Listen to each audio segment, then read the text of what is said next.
Salve, salve! Mais um Complemente Podcast na área. Quanta saudade eu tava de falar isso, hein? Pois é, olá, queridos! Sejam bem-vindos novamente. Para quem não conhece o nosso podcast, fica aí porque hoje o tema vai ser espetacular. Todo mundo um dia se fez essa pergunta. Sem dúvida. Não é não? Sem dúvida. E de qualquer idade, né? De qualquer religião. E quando as coisas normalmente estão não andando tão bem, faz essa pergunta com muita frequência. E como Complemente é um serviço de utilidade pública para ajudar você a equilibrar sua mente, para ter saúde e paz mental, que a gente deseja sempre, não é, Malu Pires? Sim, expandir a sua consciência para que consiga levar a vida cada vez de uma forma mais leve e melhor. Consciente, né? Consciente, sem dúvida. E aí a sempre. consciência, a filosofia ajuda muito a gente a chegar nessa consciência. Eu sou a prova viva disso, assim, adoro filosofia, não é à toa que o assunto hoje vai permear a filosofia. Mas é uma filosofia muito mais prática. Porque quando você fala filosofia, a pessoa fala, não, preguiça, não quero. Não. É muito prático, gente, A pergunta fica que eu vou aí. falar aqui, que eu vou falar já dar esse spoiler pra galera. Já. Hoje a gente trouxe Gilberto Lombardo, professor universitário, filósofo. Ele é um cara que Malu conheceu, que a gente acredita que nada é por acaso. Sim, foi meu professor querido. E a gente está com a honra. Muito obrigado, Gilberto, por você ter vindo. É uma honra te receber aqui. Seja muito bem-vindo. E fico muito feliz de você estar aqui compartilhando com a gente seu conhecimento, que é enorme. E eu queria começar com uma pergunta pra gente. Então vamos ao que interessa, né? Filosofia prática é essa, né? Vamos lá. Gilberto, você acha que Deus existe ou não? Essa é a pergunta fundamental, né? Como você disse, em algum momento da vida, verbalizando e organizando esse pensamento ou não, nós nos fizemos esse questionamento. Necessariamente, não tem como. E em diferentes fases da vida, você faz esse questionamento de forma... Até quando você é criança, você tem esse questionamento. Que, no fundo, é um questionamento de propósito. A primeira vez que você se pergunta se faz sentido uma ordem da sua mãe ou do seu pai, no fundo é uma pergunta sobre o sentido, sobre o propósito. Isso depois vai se reorganizar em outros momentos da nossa vida até chegar à pergunta mais profunda, que é se Deus existe ou não. Porque, no fundo... A pergunta é sobre o logos, né? Né? Se Deus existe, ele é o sentido. Ele é o logos. Então, a pergunta que alcança a todo mundo que nos escuta agora e a todos nós é se a nossa existência vale a pena, se ela tem sentido. Se ela tem sentido, qual é o sentido? É um sentido universal? É um sentido pessoal? Onde eu me coloco aí? E aí, necessariamente, se existe, se essa resposta for positiva, evidentemente, esse sentido é Deus, né? Seja lá como você compreende esse Deus, Isso é importante. Se é um Deus pessoal, se é uma divindade, se é o cosmos, se é uma energia, no final das contas, essa existência é que definirá o nosso propósito, né? Então, de alguma forma, a gente sempre chega lá e chega em todas as fases e momentos da nossa vida. Isso acredito profundamente, né? Então, depois desse prólogo, vamos assim dizer, né, vou adentrar mais profundamente a sua pergunta. Recentemente eu estive numa conversa com um professor ele é professor na área de Sagrada Escritura, mas ao mesmo tempo ele é agnóstico, ele diz que acredita em Deus, mas esse Deus, né? Enfim, vou chegar lá. Bem diverso. Eu vou dizer o nome dele, pode, né? Pode. O professor Sabino, né? Ele é bastante conhecido, foi em vários podcasts. E eu sou, dentro da filosofia você tem vários ramos, e um deles é a linguagem. É a lógica, o raciocínio.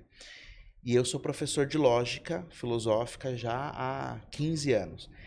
Eu sempre tive alunos que estão mais aí no debate público, em diversos meios, né? No meio acadêmico, onde eu sou professor, sou docente, onde tive a honra de ter sido professor da Malu, né? Mas também gente que trabalha com política, com cultura de modo geral, e sempre me perguntavam assim... Poxa, por que você não vai, não participa de podcast, de debate? Mas eu nunca senti essa convocatória. Eu nunca senti esse chamado.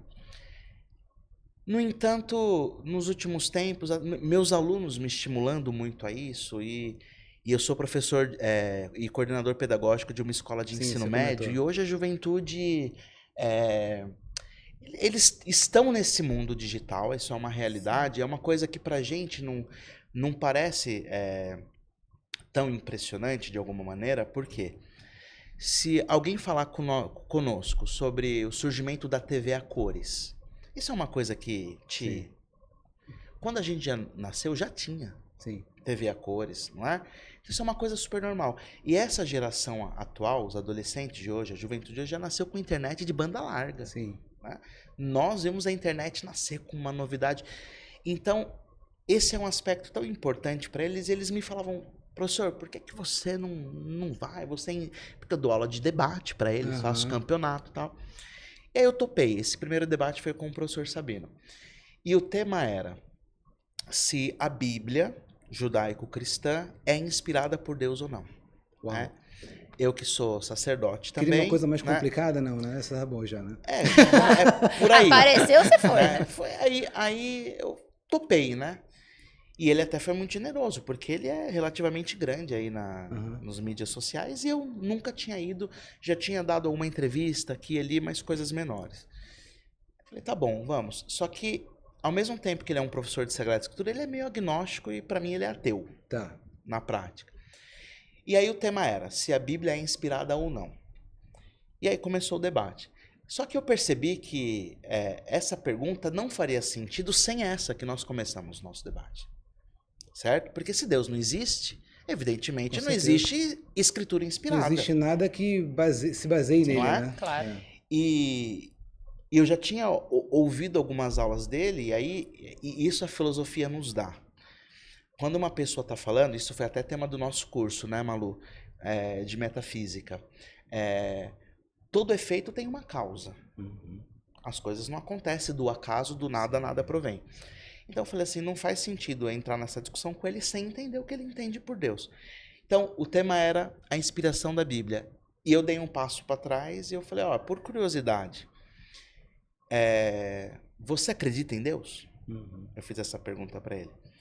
E aí ele falou assim, claro, padre, né, eu acredito em Deus, sim, não sou ateu não, padre. Aí fez uma brincadeira lá. E aí eu fiz a pergunta óbvia, eu falei, então, mas quem é Deus para você? E aí nessa hora ficou claro que a minha intuição estava correta. Ele disse, eu acredito que nós somos deuses, né? Nós somos o nosso próprio Deus. Deus sou eu, o que eu penso, tal.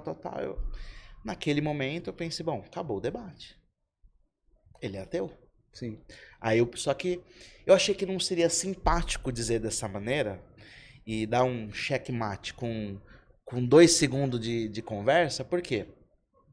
Porque ele era o grande do podcast, né? A gente estava num diálogo, num debate, e ele muito generoso. Eu falei, bom, eu quero ouvir o que ele tem para falar. Eu falei, bom, então o seu Deus é o Deus de Nietzsche. Que o Deus de Nietzsche é esse, né? Quem é o super-homem de Nietzsche? As pessoas não compreendem. O super-homem é a própria pessoa que o super-homem é aquele que realiza ao máximo as suas potencialidades. A sua potência máxima. Exato. A potencialidade máxima do ser humano. Então ele chega a ser um Deus, né? Exato. Ele faz uma referência filosófica, mitológica, a Apolo e a Dionísio. Quem é Apolo? É o deus da força, do bem e do mal. Sim. E quem é Dionísio? Não tem esse dualismo bem e mal, mas ele é pluripotencial. Então ele é várias vontades. Não existe bem ou mal. O que existe são vontades. E aí Nietzsche fala que o que nos move é a vontade de poder. Isso. Então quem é o super-homem? Aquele que realiza ao máximo as suas potências. Esse é o super-homem. Então, e aí quanto mais ele realiza as suas possibilidades, as suas potências, mais ele se diviniza, ele se torna o próprio Deus. Então a frase mais famosa de Nietzsche, que escandaliza todos, é Deus morreu. E aí ele diz, né? Ele faz ali um monólogo, né? Deus morreu. Atenção, essa é a grande notícia. E nós o matamos. E nesse nós o matamos, ele revela o seu pensamento. Na verdade, Deus nunca existiu. Sim. Nós o criamos. E se nós o criamos, nós podemos matá-lo. E nesse momento que eu sou superpotente, eu não preciso mais de uma divindade transcendente superior para realizar as minhas potencialidades, porque eu mesmo posso fazer isso. Então esse era o Deus. Aí eu falei, o professor Sabino, então o seu Deus é o Deus de Nietzsche? Ele tergiversou, mas admitiu. E aí não fazia sentido o restante do debate. Por quê? Se o tema era se a Bíblia é inspirada por Deus, Ele dizia que não. Eu, teoricamente, fui para defender que sim.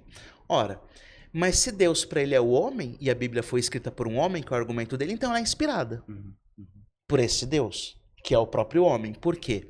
Isso não tem como negar. As Sagradas Escrituras têm uma força espetacular. Né? Que coleção de livros, né? Não é o único livro, você conhece, que perpassa milênios e continua dando significado e sentido à vida de tanta gente. Sim. Se isso é fruto de uma obra humana, este homem é o Deus de Nietzsche. Porque é muito mais do que um poeta, do que um grande contador de histórias, do que um grande narrador, até porque a Bíblia traz uma riqueza de gêneros literários que vai da poesia, o mito, ao gênero histórico, profético, apocalíptico, em toda a sua coleção de livros. Né? Então, eu recorro à filosofia. A pergunta deve ser anterior. Deus existe? Se ele existe, ele é o Logos, ele é essa verdade. E aí, na filosofia, essa pergunta surge logo nos primórdios. Então, só que essa pergunta vem embutida, Malu, de uma outra pergunta. Onde tudo começa? Porque é disso que se trata. Então, a filosofia tem sempre esse olhar sobre a origem e o fim. Quando começa e como começa, e se termina e como termina, para onde se caminha. E aí a resposta pelo sentido é, daqui do começo, onde tudo começa, onde tudo termina, existe um caminho? Sim, sim. Né? Então, desculpa me alongar demais se eu estiver viajando perfeito. muito, vocês vão conduzindo, tá? É aula, estamos aqui que a sua aula. pergunta, né, Malu? É muito profunda. É a pergunta mais importante para quem está nos assistindo, para nós. Até porque ele deve ter chegado nesse vídeo por causa dessa pergunta. Com certeza, esse podcast nasceu dessa pergunta. Sim. De alguma maneira, Sim. né? A Malu, não sei se você já contou para o seu público, Malu, as suas experiências. A gente conversava um pouquinho antes aqui. Quem passa por uma experiência de quase morte, onde a vida está em jogo, necessariamente você se coloca essa pergunta. Sim. Né? Se a vida tem um sentido, se tudo acaba aqui, não tem como escapar. Sim. Não é? E é a partir dessa resposta que nós fazemos referência a uma frase de Nietzsche, que ficou muito conhecida também com Viktor Frankl, né? Quem tem um porquê suporta qualquer como. Nietzsche diz assim, o Dr. Frankl ele transforma um pouco, ele diz, quem tem um para quê suporta quase qualquer como. Talvez ele é um pouco mais realista, mais visceral, porque ele passa pela experiência dos campos de concentração e tudo mais. Né? Então não teria como não fazer essa grande introdução, porque a sua pergunta é a mais profunda de todas. Sim. Mas você poderia começar Vocês trazem pessoas aqui de várias áreas do conhecimento. Sim. Se você fizer essa pergunta para cada uma delas, com certeza, cada um vai trilhar uma estrada. Sim. Não é? Mas assim, é interessante que você está trazendo aqui, Gilberto, dessa visão de Viktor Frankl, né? Mas a pessoa que chegou aqui no podcast, está aqui até agora aqui assistindo a gente, ele tem um para que ele fez essa pergunta, né? E eu acho que é isso que acontece, né? As nossas dúvidas, né? As nossas dúvidas existenciais, e como eu falo, né? O complemento está aqui justamente para isso. Para ajudar as pessoas a conseguirem entender melhor como viver em paz com a sua mente. E esse grito, né, do Deus existe, né? Normalmente acontece em situações... Normalmente quando está tudo bem, né? Ninguém pergunta porque Deus existe. É o grito do sentido. Mas normalmente... Gilberto, quando as pessoas estão passando por um sofrimento, né? Eu acho que esse é o ponto, né? E assim como foi o sofrimento exacerbado de Viktor Frankl, né? Que acabou conseguindo passar. Para quem não assistiu o nosso episódio de logoterapia, assista aqui, a gente vai deixar o link para vocês assistirem. Mas você não concorda, meu? Eu acho que é um pouco disso, né? As pessoas têm essa... Eu acho que, assim, mais do que isso até, porque eu acho que quando a pessoa está em sofrimento, né? Ou não, ou está se questionando mesmo sobre a vida, eu acho que quando ela pergunta sobre Deus, não é nem o Deus que está fora, que você, né, reza ou não reza, o ritual que você faz, não é nem pelo ritual ou por essa crença. Eu acho que é mais por uma coisa do quem conduz isso tudo. Exato. Será que eu posso fazer o que eu quiser? Isso aconteceu comigo e não aconteceu com fulano. Logo eu, que sou uma pessoa Essa pergunta boa. precede até a pergunta sobre a religião. Porque a religião depende da resposta a essa pergunta. Se Deus existe, qual é o caminho para ele? Isso é a religião. Toda religião é sempre um caminho para Deus. Você percebe como essa pergunta está na raiz de tudo? Era uma pergunta de causalidade. E aí, vou tentar te responder. Acho que talvez toda a nossa conversa vai girar em torno dessas respostas, porque são várias respostas possíveis. Eu vou tentar responder através da filosofia, tá? Para que algo exista, e para isso ninguém precisa fazer nenhum raciocínio elaborado ou sofisticado. Para que você que nos assiste esteja aqui assistindo agora, tem um motivo. Né? Quem chegou até esse momento do podcast tem um motivo para continuar assistindo. Uhum. Né? Pode ser que alguém começou e trocou o vídeo e falou, bom, isso não me... Né? Isso para tudo que a gente faz na vida. Então, assim, para tudo aquilo que existe determinadas condições de possibilidade para que isso aconteça. Uhum. Tá? Então, para que eu chegasse até aqui hoje, eu precisei me locomover e para isso eu precisava de um meio de transporte, de um carro. Precisava conhecer o caminho para chegar até aqui. Esse é um ponto de vista para eu pensar até aqui. Mas tem algo que precede isso. Tem que ter havido um convite para que eu encontrasse um motivo para vir aqui. Esse convite só seria possível se eu estivesse vivo. Uhum. Ninguém me convidaria para nada. E aí você chega necessariamente à pergunta, né? De onde eu vim? E aí nós vamos retrocedendo cada vez mais até encontrar quais foram as condições de possibilidade de existência para que eu nascesse, para que eu viesse ao mundo. As condições, é isso aí. E a gente pode maximizar a pergunta para o mundo, para o universo. Uhum. Em algum momento, o fato nós constatamos sem raciocínio lógico ou sofisticado que eu estou aqui, você aqui, alguém nos ouve. Então, nós existimos. Maximizamos, tá? Se estiver muito difícil o raciocínio, vocês me apontam, por favor. Né? Uhum. E o mundo de onde veio? E aí se percebe para que o planeta Terra, para que o cosmos, para que o universo, a Via Láctea e as outras dimensões existam, são necessárias dezenas de condições combinadas, interdependentes, mas que numa determinada frequência precisam se encontrar para que este mundo exista tal como ele é, para que o universo exista. Para não ser um caos, né? Exato. Porque se tiver qualquer coisa fora disso, vai ser um caos. E veja, não é um elemento, são vários elementos. E cada um deles, de onde surge? Então você vai cada vez mais retrocedendo na pergunta. E aí você pensa, né? Essa já é uma teoria abandonada até pela ciência, né? Ela surge no evolucionismo, mas hoje até quem é evolucionista em contraposição a criacionista já tem um pensamento mais evolucionista, mais sofisticado. Mas quando se pensava no Big Bang, por exemplo, né? O Big Bang, bom, houve uma grande explosão e a partir dessa grande explosão houve uma evolução para chegar a tudo que nós temos hoje. Mas tem uma pergunta que precede também: o que foi que explodiu? Que molécula é essa? Que átomo é? De onde tudo isso veio? E aí, filosoficamente, por qualquer raciocínio que você faça, ou seja, se essa resposta vem da filosofia, ela tem que ser uma resposta racional. Ou eu posso partir para uma resposta mística, religiosa, dê o nome empírica, que você quer, né? Que seja baseado em algum tipo de fé. Surgiu do pensamento de Deus, tá? Como isso aconteceu, você tem uma explicação mais simples, que é como a maioria das pessoas entende Sagrada Escritura. Deus disse, faça-se a luz foi feita. E naquela linha de que tudo que a gente hoje existe começa no pensamento. Exato. Então, se Deus pode pensar e criar... E aí você percebe que existe uma filosofia na Sagrada Escritura. Né? Que certamente o autor sagrado, quando a escrevia, talvez não tivesse toda essa consciência, mas que contém ali uma sabedoria. E é por isso que esse escrito, essa escritura se torna sagrada e perpassa tantos milênios e séculos. Porque ela tem sentido, né? E aí, voltando à questão, então, o homem surge porque Deus esculpiu no barro, soprou nas suas narinas e disse, né, aqui está o homem, a minha imagem e semelhança. Mas no final das contas, a gente vai chegar na mesma pergunta. De onde veio a força que criou essas moléculas ou essas realidades neste formato, nesta conexão para que cada uma independente, quando conectadas, dão à existência alguma coisa. E aí você só chega a duas respostas possíveis, do ponto de vista filosófico.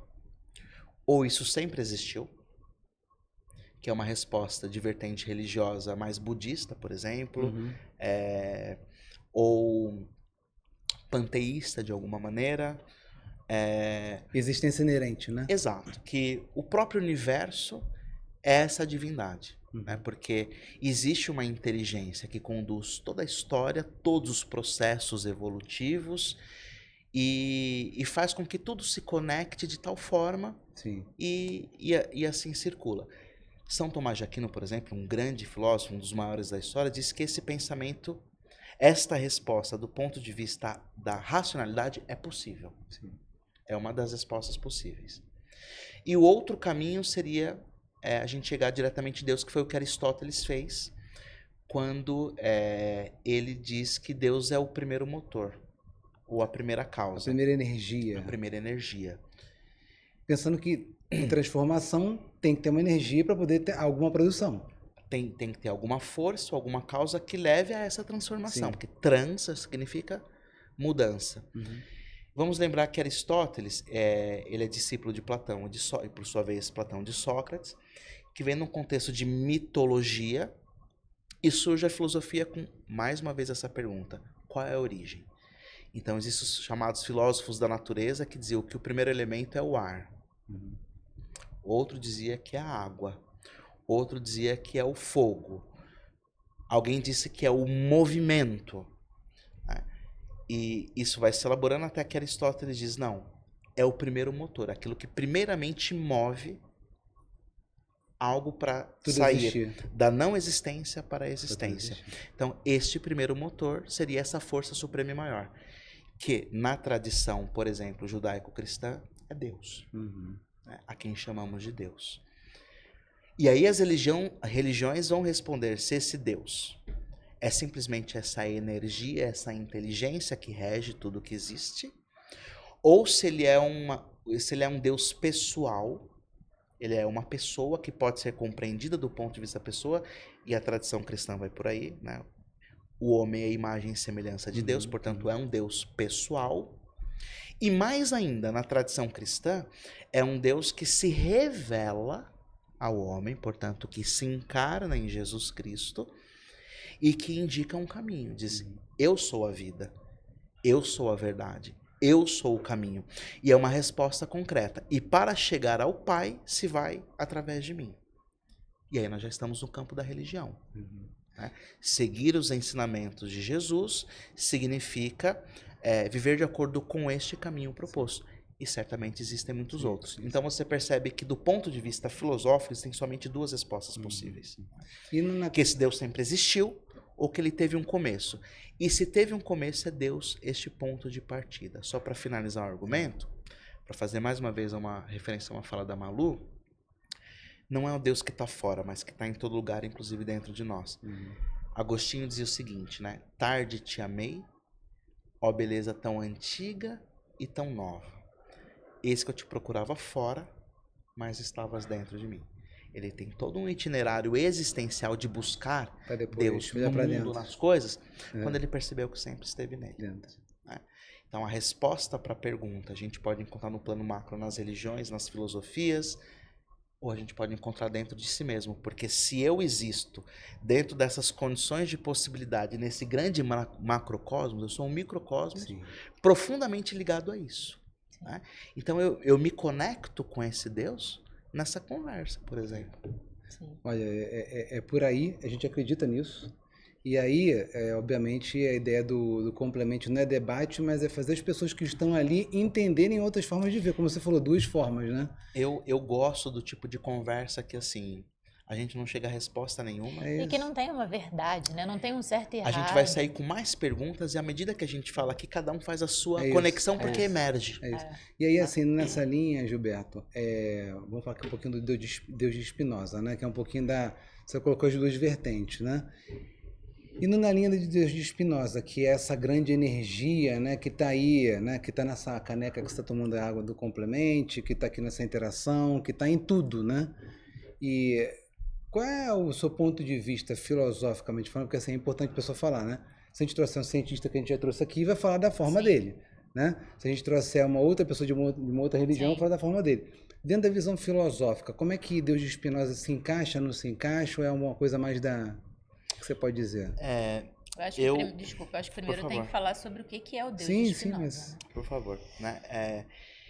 Quando Spinoza fala das mônadas espirituais, ele está se referindo a essas partículas, vamos assim dizer, que fazem parte da realidade, que de alguma maneira se interconectam e que permite uma experiência de transcendência.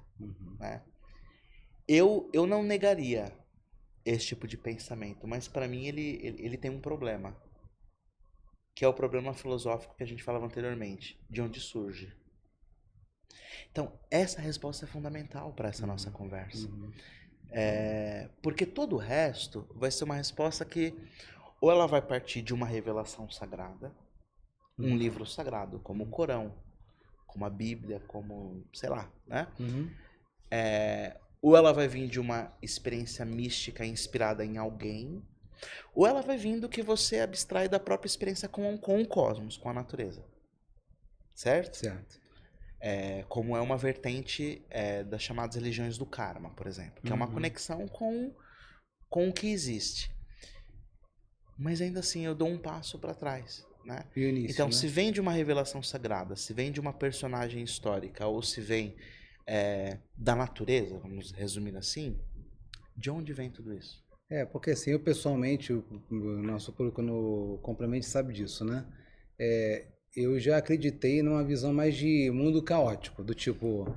Do caos. Do caos. As coisas vão acontecendo, e o acaso não, vão só acontecendo. Um parêntese. Quando começou o Complemento, eu adoro falar isso. Ele não acreditava em energia. Ele olhava pra mim e falava assim, você é muito louca, eu sou engenheiro de computação, Gilberto, de formação. Então, assim, é uma coisa meio disruptiva, acho né? que por isso que complementou. Isso, não, acho não, é por causa entendo. disso.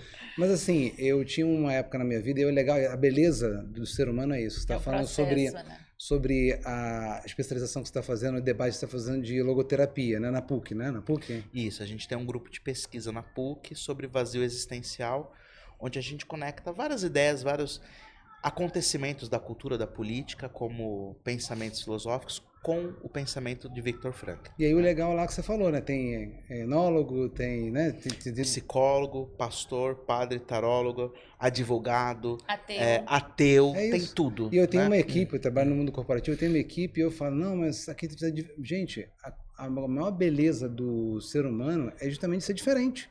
Porque essas diferenças fazem a gente hoje ter como a gente está falando ali, né? Colocar a luz nesse canto do prisma, que vai sair azul, que vai sair de outra forma. Então, assim, essa visão do caos, né? Eu tive uma época da minha vida que eu estava estudando bastante filosofia, você lembra disso? E eu fui um pouco para essa linha.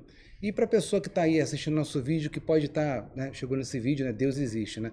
Pode estar passando por uma situação da vida que assim, cara, parece a vida é caos, a vida é caos, a vida é caos, nada, tudo é uma bagunça, eu faço tudo, nada dá certo. Então, sabe o que eu penso? Eu penso que a gente pode, dando um passo para trás, como você tem feito, né? Antes, até dessa sua pergunta, eu acho que o passo atrás vem de um lugar chamado sentir.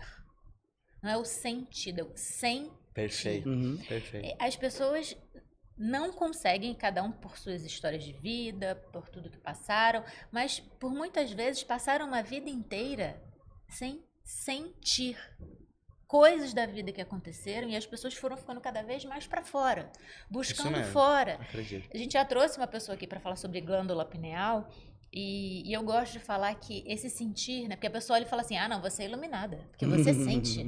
Todos nós temos esse tá na nossa poder. Natureza, tá impregnado. Talvez esse canal esteja um pouquinho entupido. Sem dúvida, concordo. Mas eu esse acredito lugar nisso muito. do sentir é o lugar que vai te conectar com tudo isso que ele está falando. Sim, sim. Porque se você não se abrir minimamente para sentir... Que é daí que vem a energia. Você não vai conseguir ver Deus em nada. Energia. E eu acho que esse é o ponto que eu tô falando. Você não vai conseguir ver Deus em nada, vai achar que tudo é um caos, tudo por acaso negativo, né? Que as pessoas já não por acaso... Negativo. Eu queria que você falasse um pouquinho assim, vamos botar um sazon filosófico aqui nessa história toda, né?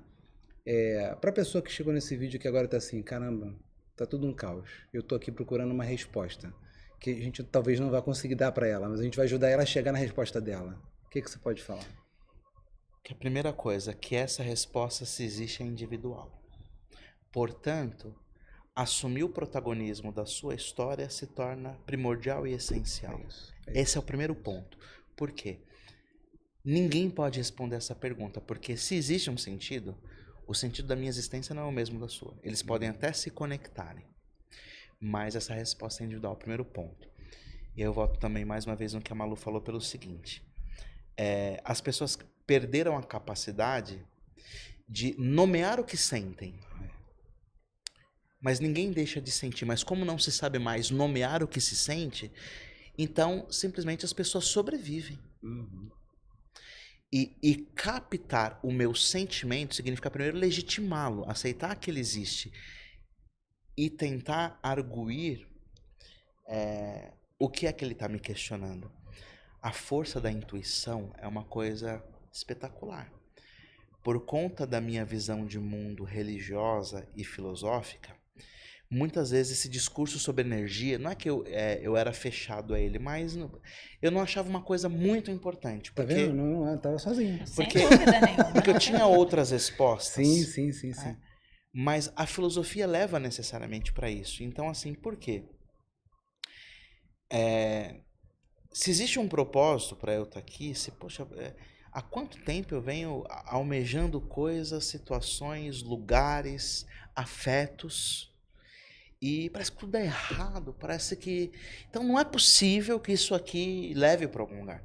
E é quando você cai no vazio existencial. E esse vazio existencial tem vários nomes. De uma depressão profunda, né? Eu tive depressão, a gente conversava antes também, né? Tive uma depressão por luto, que durou 10 anos, mas que não era uma depressão que me impedia de viver, por exemplo. Muitas pessoas confundem, associam a depressão à melancolia, tristeza, aquela coisa. Mas não, a depressão muitas vezes ela vem com sinal de irritabilidade, com transtorno de sono, com alteração na sua libido, que tudo tem a ver com o sentir. Então você vai da euforia à melancolia sem uma causa aparente. E mais uma vez, quando você começa a entrar num processo de escuta existencial, você começa a se conectar com o seu sentir. Necessariamente com o seu sentimento. E a resposta sobre o sentido vai emergir. Então a primeira coisa, essa resposta é minha, é individual. Ninguém pode dar sentido para a vida de ninguém. Talvez o motivo do sofrimento de quem nos assiste hoje é porque perdeu um amor. Porque perdeu um trabalho. E aí, aqui eu não quero... Que era o sentido dele, né? De jeito nenhum eu quero subestimar o sofrimento e a dor de ninguém, porque isso é terrível, né? Esse é um problema, às vezes, na minha opinião, das religiões, né? Você está passando por um luto, alguém fala, não, você não pode chorar porque isso vai perturbar a alma de quem já morreu.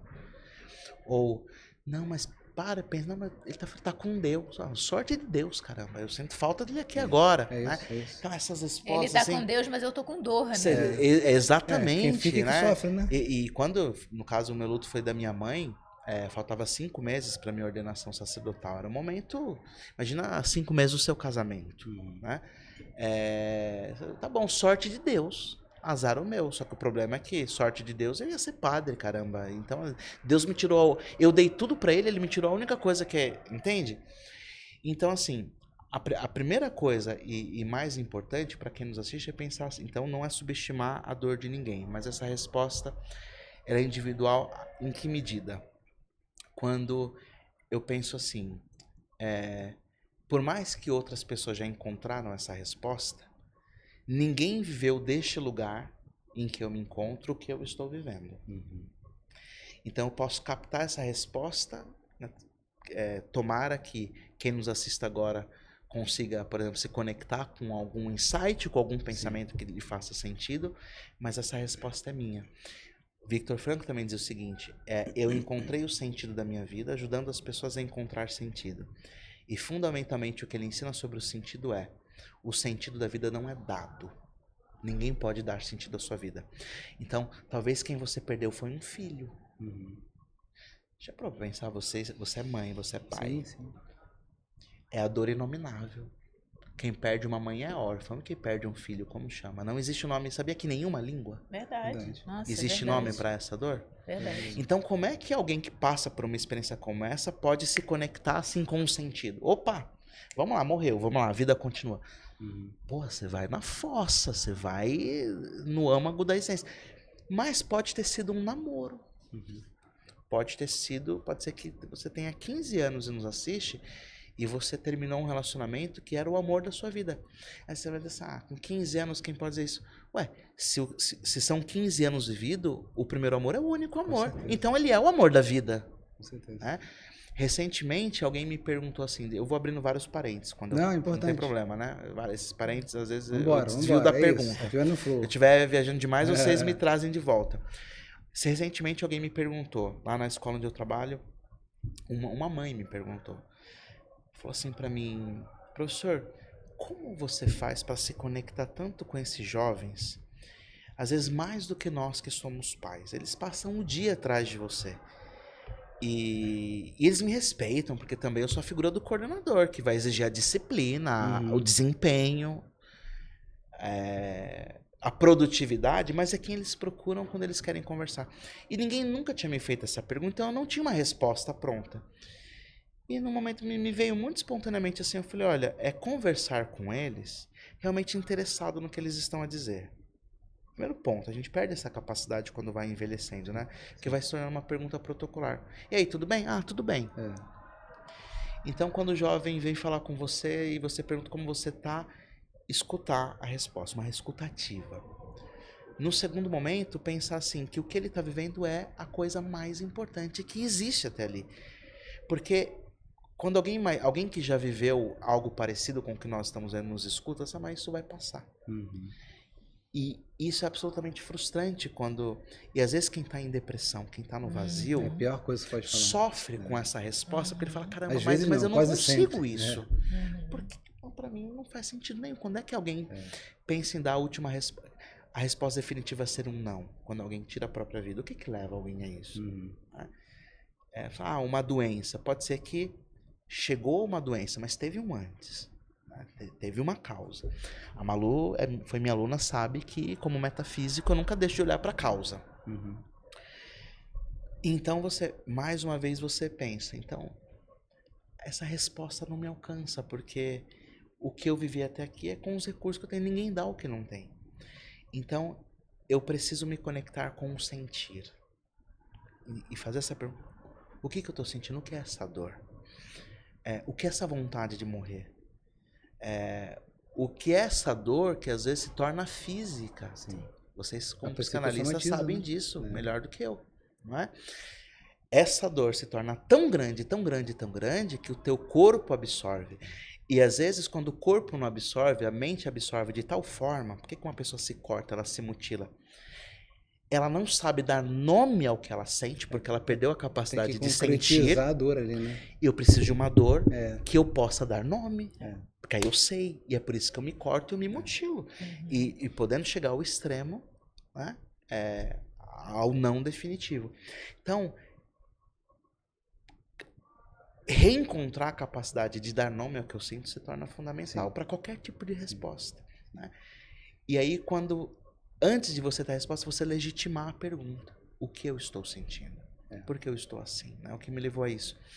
Às vezes é deixar sangrar. Eu acho que porque as pessoas hoje elas têm tanta coisa para se anestesiar, né? Seja um TikTok e... Tudo te leva para fora. Seja uma bebida, a dopamina barata, né? 24 Tudo te horas, leva para fora, né? E hoje em dia... E você foi de São Tomás de Aquino, né? Que só conseguiu ver Deus quando de fato ele conseguiu olhar para dentro, né? Pois São Tomás de Aquino busca o primeiro princípio, Santo Agostinho, o olhar para dentro de si. Mas mais uma vez a gente chega no mesmo ponto de que isso que eu estou sentindo agora, se eu posso dar um nome, a primeira coisa é deixar sangrar. E aí, quando você se desobriga dessa resposta que já te deram, não, isso vai passar, não, ó, tá com Deus. Bola pra frente. Ó, não, ó, Esquece bola pra frente, isso. ó, vai reencarnar, olha. Quer dizer, Porque às vezes tudo isso não me alcança. E o que é que me alcança no final das contas é o que faz sentido pra mim. Não precisa ser a mesma coisa que faz sentido pra você. E a pessoa não quer nem falar mais com ninguém, né? Porque assim, vai falar pra não ligar, pra não esquentar, pra passar. E eu acho que é aí que eu encontrei um caminho. E eu digo que a experiência da depressão e do luto me tornou uma pessoa melhor. Porque no meu ofício sacerdotal, muitas vezes eu vou me deparar com pessoas nessa situação. E mais do que oferecer uma resposta, eu me coloco ao lado. Falo, ó, deixa sangrar. E eu Sente, né? E eu Chora. quero ser um lugar onde você pode sangrar. Onde eu posso sangrar junto com você e não buscar dar uma resposta. O que você faz num velório? Todos nós, em algum momento da vida, fomos ou vamos a um velório. E é uma pergunta que a gente faz assim, o que eu vou falar? Eu dou um abraço? Você sabe que hoje eu tenho feito essa experiência, porque muitas vezes eu estou nesses momentos na vida de uma pessoa. Eu falo assim, hoje é uma coisa que eu vou numa profunda paz, mas eu não vou falar nada. E literalmente eu não falo nada até cumprir os ritos próprios. Quando eu chego eu dou um abraço. De verdade. Não digo nada, dou um abraço, né? Às vezes a pessoa chora, às vezes não. E tá tudo ali, ó. Estou aqui. Professor Gilberto, porque eu escutei sempre professor Gilberto, né? Então tem que replicar. Antes de você fazer essa pergunta, vem uma coisa para falar aqui. Se eu não me engano, acho que foi até a doutora Ana Cláudia que falou. Quintana. Eu acho que foi ela que falou isso. Isso gravou muito para mim, porque eu também tive depressão pós-parto no meu primeiro filho. Né? Aquela coisa. E no segundo, momento uma experiência de quase morte. Nossa. Ainda perdi um no meio dos dois. Engraçado, olha que interessante. Minha relação com a maternidade. A vida que emanou de você resultou em 2 momentos de morte também, né? De ressignificação no mínimo, para dizer o mínimo, não é? Então, eu comecei no mundo da terapia isso, né? Há 20 anos atrás foi isso, né? Com a depressão pós-parto. Bem, e quando você está deprimido, né? As pessoas querendo ajudar e tá tudo certo, as pessoas fazem com amor, porque não querem te ver sofrendo, mas falam, melhora, né? A sua vida é tão boa, você tem tudo. Porque é difícil suportar o silêncio e a dor. E aí ela, né, ela é especialista em luto, ela falou assim, é quase como uma pessoa que perdeu a capacidade de respirar e você vira pra ela e fala assim, tem tanto ar aí, respira, mas eu não consigo respirar. Não é o ar. Mas o que eu tô sofrendo é por isso, porque eu sei que tem o ar. O problema é que aonde que tá? Eu achei isso tão perfeito, porque era isso, as pessoas falavam, sua vida tá maravilhosa, você acabou de ser mãe, você tem tudo, por que você tá aí sofrendo? E quando isso brota de você mesmo, né? Você fala, caramba, mas por que eu tô infeliz? Eu tenho tudo pra dar certo. Eu escolhi passar por isso. O que eu busquei tanto, eu alcancei, de repente agora parece que isso aqui não vale merda nenhuma. E o que aconteceu que... Cadê esse amor incondicional que não veio pra mim, gente? Onde que acha? É isso, exatamente. E aí eu ia falar, que também tá linkado. Desculpa, não, que isso, é tudo linkado aqui. Eu tenho uma amiga minha, que eu lembrei dela agora, e quando eu lembro de uma pessoa, a gente sabe que não é por acaso, que você falou do luto de perder filha, né? Ela perdeu a filha dela. Num acidente. Num acidente, eu tive, assim, coisas da vida, né? Eu acabei almoçando com ela, a gente conversou bastante, e espero que ela esteja melhor. E é a pergunta que as pessoas se fazem no luto, né? Por que comigo, né? Por que eu? Por que Deus, né? A gente tem que colocar... E precisa fazer essa pergunta, né? Porque senão a resposta não surge individualmente. A gente não falou sobre assumir o protagonismo, Sim. Não é? Então essa pergunta, né? Essa pergunta na dor forte do luto, né? Depois eu vou falar de uma outra pergunta também nessa questão que vai mais na parte do sentido. E você que tem essa capacidade, essa possibilidade de interagir com pessoas que estão na paróquia ali, passando por isso, né? Porque muitas vezes as pessoas estão ali no nível máximo de sofrimento e recorrendo, procurando uma conexão com Deus. E na minha família, entre os meus amigos, entre os meus alunos, quer dizer, em vários universos, né? Porque a perspectiva de como se vive isso também é diferente, né? Eu tenho essa experiência um pouco universalista nesse sentido, que as pessoas que me demandam na igreja, por exemplo, no confessionário, um aluno de ensino médio, um aluno universitário e o meu círculo próximo de amizades e a minha própria família. É porque a pessoa, quando faz essa pergunta, ela, né, o porquê comigo, né? Ela está tentando... Entendeu por que Deus fez isso? Castigou ela. Por que eu fui o alvo? É isso. Como se fosse uma coisa única, exclusiva que acontecesse com ela, né? Porque o microcosmo dela apareceu aquilo, né? E aí é fundamental, porque quando você percebe que você é o alvo, você fala assim, bom, tem que ter um motivo para isso. Porque o que eu fiz para merecer isso? Se existe esse amor incondicional, por que ele não me alcança? E aí, para que eu me conecte com isso, eu preciso encontrar uma resposta, um caminho, eu preciso voltar, para que eu possa voltar a sentir aonde é que está esse ar, onde eu posso buscá-lo e encontrá-lo. Eu não quero dar resposta para ninguém, mas eu quero compartilhar a resposta que eu encontrei para minha vida. Posso? Claro. Pô, é isso. Por favor. É sobre isso. A logoterapia, por exemplo, fala de valores noéticos. O que são valores noéticos? São os valores espirituais. O Viktor Frankl, ele usa a palavra noético porque a palavra espiritual pode ter uma conotação muito religiosa. E ele se refere a valores espirituais, mas não no sentido religioso. Quais são os valores que te movem? Eles podem ou não ser valores religiosos. Vou dar um exemplo bem concreto. Para honrar pai e mãe. É um mandamento, é o 4º mandamento na tradição judaico-cristã. Mas para um ateu, isso pode ser um valor que move porque simplesmente ele ama os seus pais. Ele não precisa de um mandamento de Deus para amar os seus pais. Pelo contrário, isso é uma necessidade. Então, existem várias possibilidades, certo? Mas a gente pode... então, não quero dizer a minha resposta. Né? O que seriam os valores noéticos para Franco? A nous, para Aristóteles, é a parte mais elevada do nosso cérebro, da nossa alma. Existe a alma. Que é como se fosse o 7º chakra. A alma vegetal, a alma animal, e na alma animal, nos seres que dispõem de sistema nervoso central, existem vários tipos de inteligência e memória, por exemplo. A memória intelectiva, a cogitativa, a estimativa, a elaboração. A nous seria essa parte mais profunda. Então ele fala noético, para fazer referência a isso. Então, para alcançar qualquer pessoa, do ponto de vista religioso ou não. E eu digo que eu encontrei essa resposta noética na minha existência e para minha amizade. O sentido da vida, para mim, é fazer amigos. Você me tem lá no WhatsApp, Malu, você vai ver que a frase que está lá, meu nome, eu coloco assim, amigo. Quem é, sempre tem. Algumas vezes alguém já me perguntou assim, você acha que a amizade é mais importante do que a fé?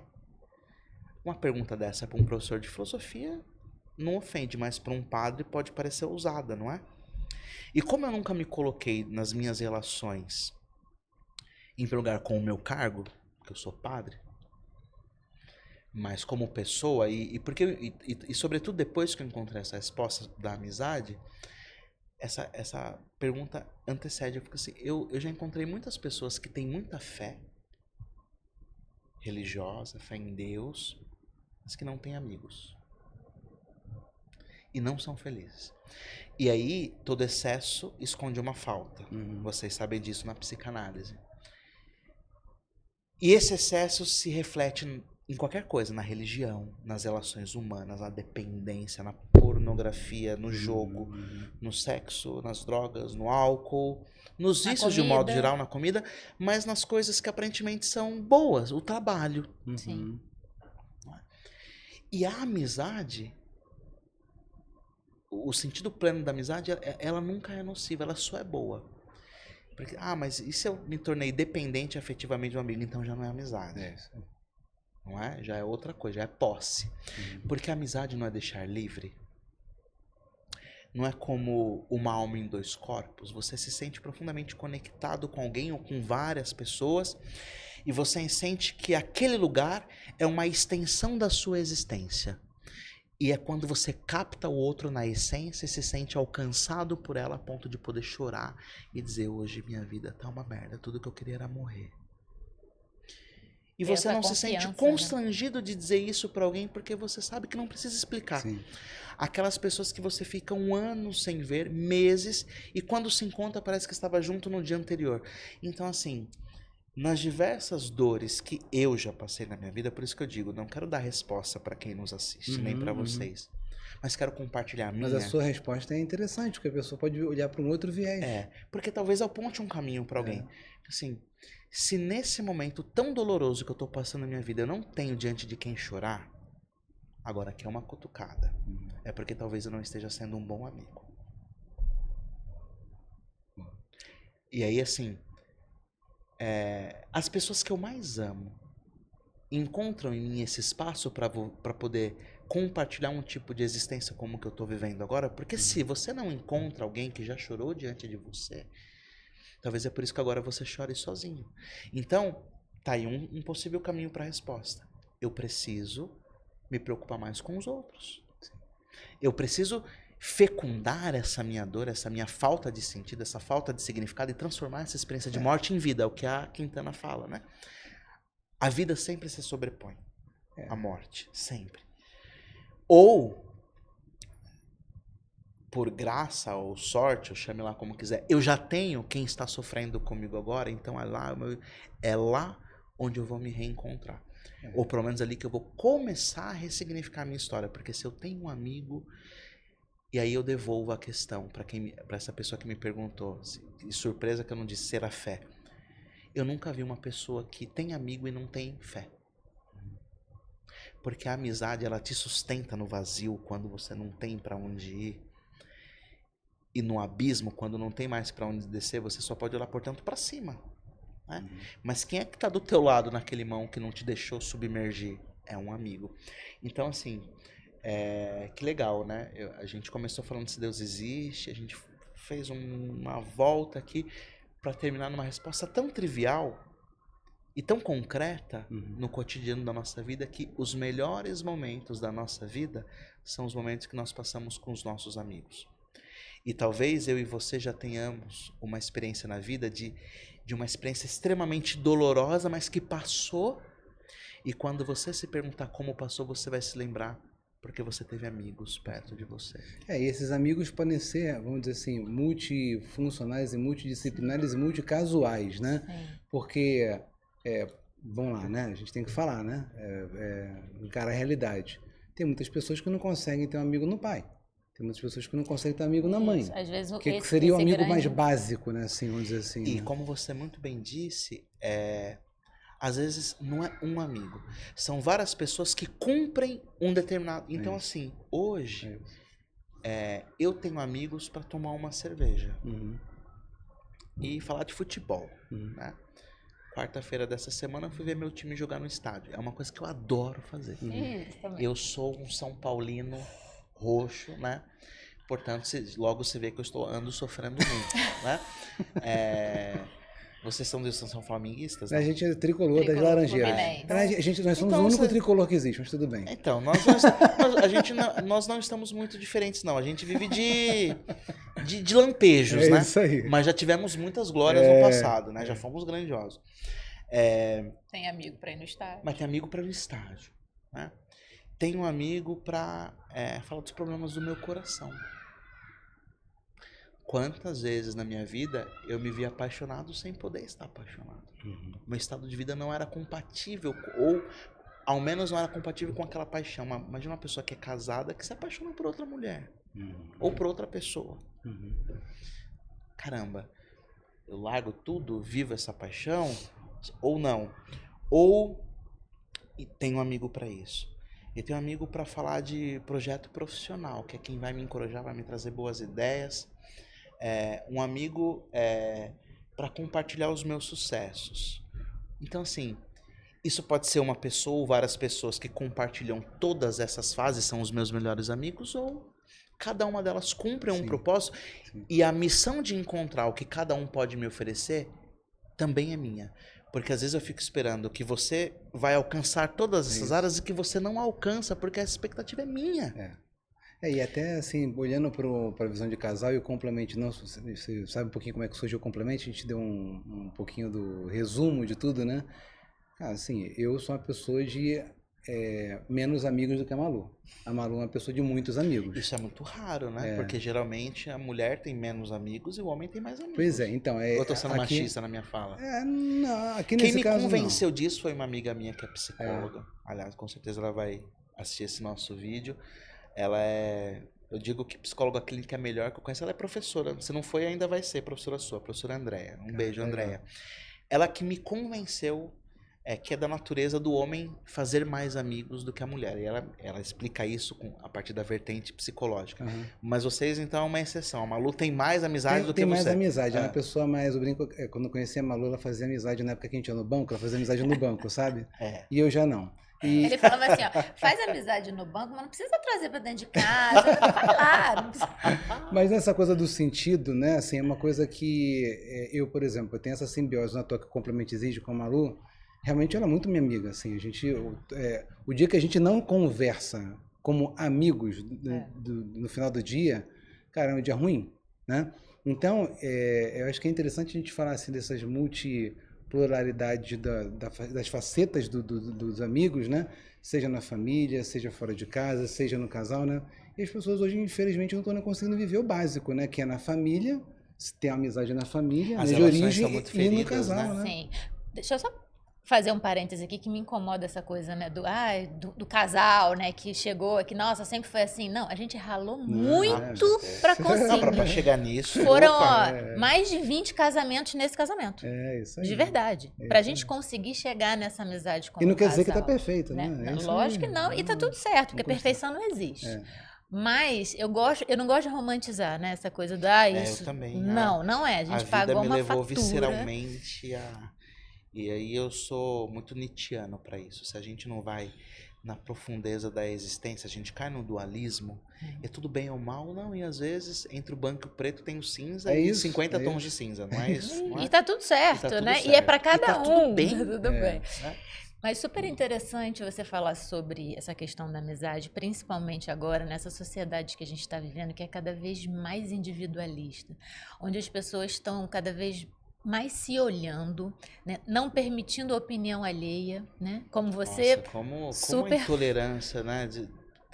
Permeou qualquer conversa, então, né? Nesse momento que tem gente nos assistindo que acabou de vir do Natal e tá completamente ferido porque brigou por causa de política. Isso. Porque surgiu um assunto de política e aí pronto, né? E aí sempre tem um hiperdeus para falar sobre tudo, né? Que sabe sobre tudo, entende sobre tudo. Malu, vou passar uma pergunta para ver se você se lembra de algo que eu falava em aula. Que se você me lembrar, eu vou ficar triste já. Pensou que sacanagem fazer isso aqui agora. A Malu adora quiz. Ao vivo. Como é que era o nome que eu brincava? Vai perguntar aula? se é do seu cachorro. O seu cachorro eu sei. Não, do cachorro é o Aliquid. É o Aliquid. Como é que é o nome que a gente dava jocosamente em aula para essas pessoas que se sentem... que tem a resposta para tudo ele tem a última palavra, você se lembra ou não? É o hiperdeus, não. É isso aí, o Frater Deus. Frater Deus. O Frater Deus. É o cara que sabe tudo. E tudo ele tem uma resposta. O que mais tem é isso, né? Cara, eu tô tão de saco cheio disso, cara. Né? Então, é isso. E aí a gente vive numa sociedade onde a pessoa tem essa opinião e ela é que sabe tudo, e aí eu te sigo, aí se eu te sigo e ele não, eu já não quero ser amigo dele. E as pessoas estão cada vez mais se fechando e se conectando menos. E por isso que o vazio existencial é o mal do século, não é? E as doenças que emergem disso, a depressão, burnout, sim. ansiedade. Rapaz, trabalhando no ensino médio, a quantidade de pessoas que chegam com laudos, e até aí tudo bem, eu digo assim, olha, eu sou TDAH. Se você procurar alguma coisa, você acha. Sim. Mas isso não me define como pessoa. Claro. Olha, eu trabalho numa escola que começou há 5 anos com 16 alunos. Hoje tem 450 alunos mais, só de ensino médio. E eu não tenho um aluno que eu posso dizer assim que qualquer transtorno ou laudo impediu de ser feliz. Sim. O desenvolvimento socioemocional hoje, o alcançar a pessoa em todas as suas dimensões é tão profundo, porque senão de perto quem é normal? Né? Pra que limitar, né? De perto, então não me define, nada me define. Nem a opção sexual, nem a religião, nem a ideologia, nem nada. E também não é uma doença. E esse diferente não pode te diferenciar do outro, né? Não pode fazer com que você se afaste do outro. Porque é isso, as pessoas estão tendo cada vez menos conexão, estando cada vez mais sozinhas e buscando essa companhia no lugar que não é pra ser, né? Ou que não é o seu lugar. Que não é o seu lugar, não tá na rede social, não tá no Frater Deus, não tá. Tá no simples, né? Você já notou como nós vemos a era dos influencers, que de alguma maneira é um tipo de idolatria, né? Que são os gurus. E aí pode ser um político, pode ser uma celebridade, pode ser um filósofo, pode ser um coach, um coaching, pode ser, enfim, qualquer coisa. Sim. Ou qualquer coisa. E, bem, a gente está chegando no final, mas eu tenho uma perguntinha interessante, apimentada, para a gente ir nessa linha aí da existência inerente do ser, né? Vamos falar de Deus, né? Que foi a primeira pergunta que a gente fez. Eu atendo como psicanalista no mundo corporativo, né? Eu acabo pegando muitas pessoas, eu atuo nesse mercado, né? Só que assim, olha, ainda em algum momento a gente vai ter que conversar um pouquinho como você passou da informática aí para passar a acreditar em energia. Ficou no ar. Quando aí. Quando for São Paulo e Fluminense, a gente vai pro sensacional. Ó, tá fechado. Tá fechado é que eu vi, tá fechado. Porque o último foi 6-0, não foi? É verdade, né? É verdade. Gente, terra. É verdade. E eu faço questão de te levar. Não, vamos lá. Não, eu vou no Morumbi. Já fui no Morumbi várias vezes já. O Davi que tá nos assistindo, nosso filho aí, também adora também lá. E aí, assim, no mundo corporativo, Gilberto, o que tem acontecido muito com as pessoas é o quê? Elas olharem para o ter e não para o ser. E aí essa pessoa começa, né, eu brinco aquele livro antigo, né, Pai Rico, Pai Pobre, né? A pessoa começa, não, eu tenho celular, aí depois ela não pode deixar de ter o celular, aí ela tem um carro, aí ela não pode deixar de ter o carro, aí tem que ter um carro melhor, aí depois tem que ter a casa, aí depois tem que ter a família. E aí vai chegando, o que eu vejo na clínica, né? E eu acho que assim, Deus está envolvido nisso, porque as pessoas acabam chegando no momento que elas começam a ignorar a pergunta e chega um momento para fazer a pergunta, né? E aí ele vai tendo, e aí quando vai chegando naquela fase interessante dos 45, né? Vai chegando ali na meia-idade, que é a idade que eu estou. Sensacional essa idade. Não é? Aí vai chegando... Cara, como eu me tornei mais feliz quando eu fiz 40 anos. Pois é, e aí vai chegando, e as pessoas como assim, caramba, eu tenho tudo, como o Malu comentou, eu tenho tudo que eu queria ter, que eu corri tanto para ter, que eu escolhi ter, e eu não consigo ser feliz, eu não consigo ver. Eu não sei se Deus existe, eu não sei aonde está esse Deus, eu não sei onde está meu propósito, o que eu tenho que fazer. Muitos, já chegaram na clínica, muitos, assim, o que mais acontece a pessoa fala, cara, eu quero largar tudo, ir para um sítiozinho no interior, ficar vivendo lá. Uma casinha na praia. Casinha na praia, não quero fazer mais nada, porque eu acho que tudo que eu fiz foi desnecessário. Sabe, esse vazio que você falou, né? Esse vazio. E aí, já que você está nesse tema super legal lá com a galera na PUC lá conversando, o que você pode dizer para a nossa audiência que está com esse vazio interior aí, com essa... Vamos dizer assim, falta de Deus no coração, vamos dizer assim. O que você pode dizer? Seja lá qual for esse Deus que você procura, né? Primeiro eu vou recomendar para si o seu podcast aqui, que foi sobre o Ikigai. Sensacional. Acho que valeria a pena. Legal. Olha, você me fez uma pergunta tão linda e tão honesta, né? E mais uma vez, eu gosto de... pessoas que me proporcionam primeiras experiências na vida. Você me fez uma pergunta que pela primeira vez alguém me faz. É legal. Eu adoro isso, sabe? Porque é uma primeira... né? É primícia. Então, eu vou... na mesma linha, essa resposta muito honestamente emergiu dessa nossa conversa, tá? Unido com tudo que a gente já viveu e conversou. Eu diria assim... se você não tem, neste momento, um lugar de prolongar a tua existência, procure. Esse lugar, acredito profundamente que será um amigo, um amor. Ou valores vivenciais. Na logoterapia a gente chama valores vivenciais. Então, seja uma paisagem que você contempla, seja uma experiência com o que é belo para você, porque a estridência, a experiência estética é muito pessoal também, não é? Estudamos isso também em metafísica, né, Malu? É uma outra pessoa, mas enfim, procure o seu lugar de encontro de valor vivencial.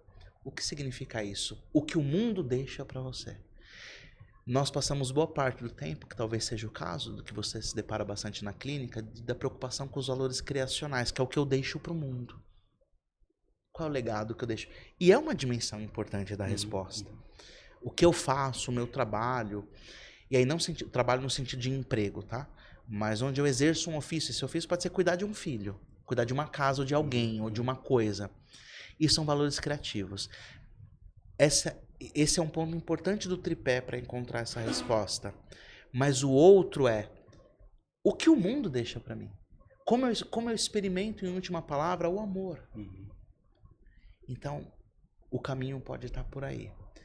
E se isso está claro, vai nessa direção. Sabendo que para chegar lá, você vai se encontrar com a dor e o sofrimento. Você não precisa buscar, mas você vai necessariamente se deparar com ela. E se você estiver no comando, se você sair da posição de vítima, e aí não importa o que aconteceu na sua vida, se o sofrimento que você tem hoje foi buscado porque você fez uma besteira, ou se é resultado de uma traição, de uma decepção com alguém, não importa, você tem que sair da posição de vítima e ser protagonista. E como você responde ao sofrimento vai ser importante para você chegar nesses valores vivenciais. E aí talvez a história comece a mudar. Muito bom. Ai, gente, não dá pra ficar mais não. Ai, que delícia de papo. É porque é isso, né? A gente vai falando, vai inspirando, o olho vai brilhando, né? E é isso. É engraçado, quando a gente conversava antes, a gente tentava pensar alguma coisa e a conexão foi tão grande, falou assim, olha, vamos deixar rolar? Gilberto, vou te mandar real. Os melhores complementos podcasts são assim. Acredito. A gente vai sem script e a coisa vai acontecendo. Como os melhores encontros da vida. É isso. Não é? Recentemente eu me encontrei com uma amiga, eu a conheci, eu era um jovem, ela uma adolescente. A gente foi tomar um vinho agora, os dois adultos, e a gente conversava um pouco sobre isso. E a gente falava assim, justamente como as escolhas que a gente faz na vida faz com que a gente deixe partir quem não é para ficar. E ao mesmo tempo se conecta com quem a gente escolheu que fique, não é?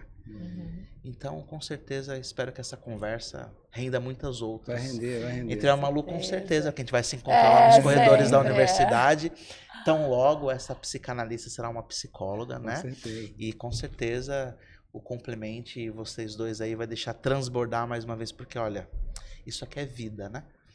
E é lindo porque isso brota do amor de vocês, né? Sim. É dessa conexão, desse amor vivido tantas vezes, esses 20 casamentos dentro de um casamento, essas inúmeras conversas que vocês tiveram e têm ao longo da vida, que um dia vocês resolveram compartilhar com alguém, com quem quisesse. Olha, se colocar uma câmera aqui já não é mais nossa e vai para o mundo. E lá no nosso grupo de pesquisa a gente diz assim, quando a gente publica um artigo, ou dá uma entrevista, um podcast, a gente manda para o mundo e aquilo ganha vida, né? E como cada um que nos assiste vai transformar isso, né? Então, é o amor de vocês também fecundando vida aí, né? Obrigado, você, não por acaso você falava que era o nosso terceiro filho, né? Eu queria fazer o terceiro filho e ela não quis, então o podcast é o terceiro filho. Que ela passou nos dois. Eu acho que já tá bom, né? Esse aqui de tá bom, né? não é? Tá ótimo. Não é curiosidade, tá Malu? bom. O primeiro filho faz que idade tem? 16, vai fazer 17. Olha só que legal, Arthur, né? tá aí vendo aí, sempre no nosso podcast também. Os dois são tricolores também? Todo mundo, aqui é obrigatório, aqui é mandatório. Mas para você que tá aí, não precisa ser tricolor para dar um like, para se inscrever, para curtir esse papo, porque foi top demais, Gilberto. Muito obrigado. E compartilhar, né, com quem você sinta que tá precisando. Posso deixar meu arroba aí? Deve ali, ó. Sem dúvida. Não espere chegar lá e encontrar um monte de conteúdo, não, porque eu não sou um influencer e não tenho pretensão de ser nada contra quem é, porque gente assim que compartilha bons momentos também. Mas é uma pessoa comum, um professor universitário que de vez em quando posta lá algum pensamento da vida, tá? Então é o @prof. Gilberto Lombardo JR. Tá? Eu acho que é bacana também. Prof. Gilberto Lombardo JR. É bacana também você falar onde as pessoas podem te encontrar, né? Que é a sua paróquia. Legal. Que você está assumindo. Hoje sou professor de filosofia no curso de psicologia da Uniítalo. Sou coordenador pedagógico no colégio Liceu Santo Amaro. E domingo, dia 25 de janeiro de 2026, esse vídeo aqui, né? Daqui a quantos anos? Eu assumo como pároco a paróquia universitária, a primeira do mundo, dedicada a São Carlo Acutis. Então, eu me tornarei pároco, estarei lá todos os dias, no lugar de sacerdote, acolhendo as pessoas religiosamente. Também você me encontra lá, qualquer dia, todos os dias eu estou lá. E as na paróquia missas São também, Carlo Acutis. né? As missas também aos domingos. Nós temos missa às 8 da manhã, às 10 ao meio-dia. E quem sabe quem nos escuta se inspira a estudar psicologia ou filosofia, e quem sabe, né, Malu, nos encontra aí nos caminhos, sem né? dúvida, sem ou dúvida. talvez um dia leia um artigo que eu publiquei lá pelo Labor, enfim, Legal. né? Enfim, Legal. vamos ver onde Legal. isso vai dar.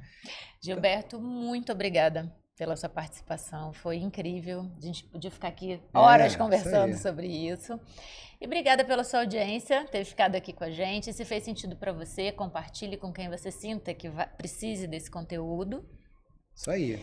Curte, compartilha e principalmente fique com saúde e paz mental no coração, que a gente sempre deseja. Agora, com essa explicação da existência de Deus, da existência de Deus na sua mente, no seu coração, seja lá onde for, seja lá esse Deus que você agora entende que existe. Perfeito? Fiquem isso, bem. Gente. Obrigada, viu? Um beijo e até a próxima. Tchau. Tchau. Valeu.